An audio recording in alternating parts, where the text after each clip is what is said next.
In this video, we're going to look at how to use RSpec to calibrate an unknown object using one-point calibration.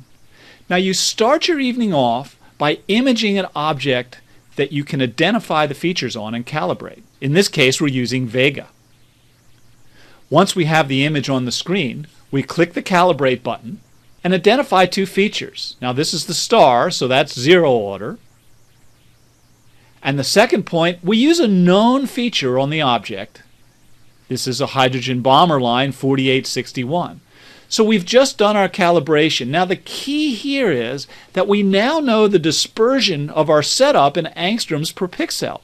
As long as we don't change our setup, we can use that dispersion to calibrate future spectra.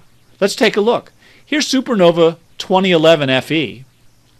Now normally it's important to image so that the object is horizontally dispersed, so you don't have to use rotate, which can introduce artifacts. In this case, we'll do a little rotation. Now we'll put our capture boxes around the item. Now here's a feature that hasn't been released yet in RSpec. It's called the zoom feature.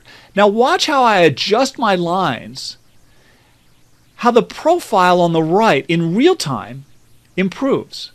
The features will get deeper and easier to see. This is a fine-tuning step. Okay, that's good. Probably some excessive fine-tuning on my part just to show off that new feature.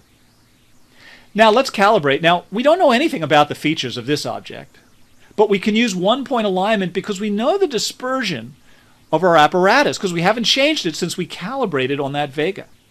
So now the great thing is with a star analyzer we can see the star and we know that is 0 angstroms. So I just identify it, enter the pixels here, and now I'm ready to calibrate. I don't have to know anything about the spectrum of that supernova at this point. Okay, let's calibrate by clicking on Apply, and we're done. We've now got our angstroms calibration on that supernova. We can zoom in and take a look at the spectrum. We can hover over any of the points and read out their wavelengths. But let's load an expert spectrum. Here's Christian Buil's. And now let's zoom in. Now we'll see that the shape of his curve, the general shape, is different because he's calibrated for instrument response, which we haven't done yet. But the features all line up pretty well. And we can hover over one of his features. This is a blended silicon, 6151 and 6159 is our number. That's not bad for such a quick calibration process. So the key is to take an image of a known object before you begin and then use its dispersion to calibrate on an unknown object using the 0 order star. Now, as an appendix to this presentation, here's the Doppler shift calculation on this supernova.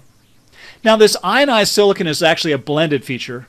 Here on Earth, we observe it to have a rest wavelength when it's not moving of 6355 angstroms.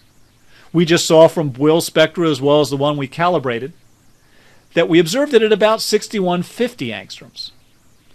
There's the non-relativistic Doppler shift formula, and when we plug our numbers in, we see that the velocity that the shell of that supernova is coming at us with is enormous. It's a remarkable calculation. So again, in this video, we've shown how to do one-point calibration using a known object imaged first on an unknown object.